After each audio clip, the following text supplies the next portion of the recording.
Picture this. You're in a briefing room on an aircraft carrier in the middle of the Pacific. A squadron of about 20 Japanese Zeros has been spotted on radar. Your job as a squad leader is to lead your Corsairs and lead yourself to eliminate them. Do you accept your mission? Many pilots have wished they were at home on their couch with their families, but some, like Lieutenant Colonel Gregory Pappy Boyington, showed in this picture, love their jobs and live for it every day. In February 1938, the U.S. Bureau of Aeronautics requested a small, fast plane within their specifications of fuselage, armament, and other things. The Corsair was developed for this. The first test flight was on May 29, 1940, but failed due to elevator trimming, which are the things that make it go up and down.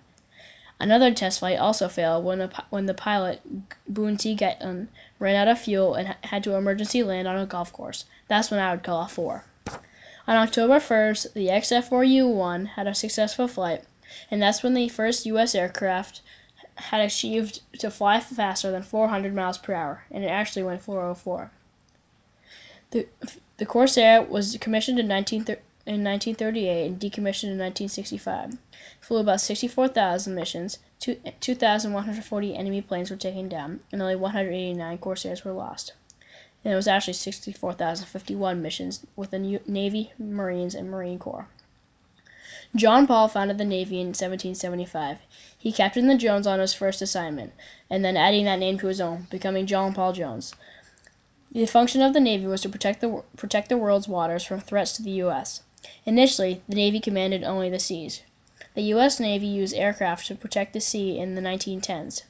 Lieutenant Theodore G. Spuds Ellison was the first naval aviator whose plane, which you saw before in the old picture, was launched on January 28, 1911. The first aircraft carrier, the USS Langley, was commissioned in 1922. The Navy is going to be 238 years old this year on October 13th. The Corsair has a Pratt & Whitney R2800-8 2,000 horsepower engine. It is 12.49 meters for the wingspan. The wing area is 29.17 square meters. Its length is 9.99 meters. Its height is 4.58 meters.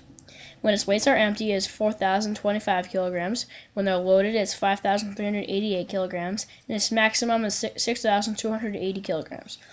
Its speed, it can go 631 kilometers an hour at 7,315 meters. And it can go 515 kilometers an hour at sea level. It can climb 3,050 meters in 5.1 minutes. It can climb 6,100 meters in 10.7 minutes. Its maximum height is 11,310 meters.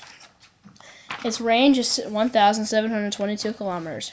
Its armament, it can have 4 50 caliber M2 standard machine guns with 400 RPG.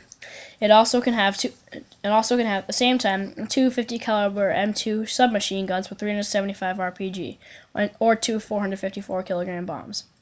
This plane you see here is the Northrop P-61 Black Widow, and it is one of the bomber planes that the Corsair would have had to assist on some of its missions.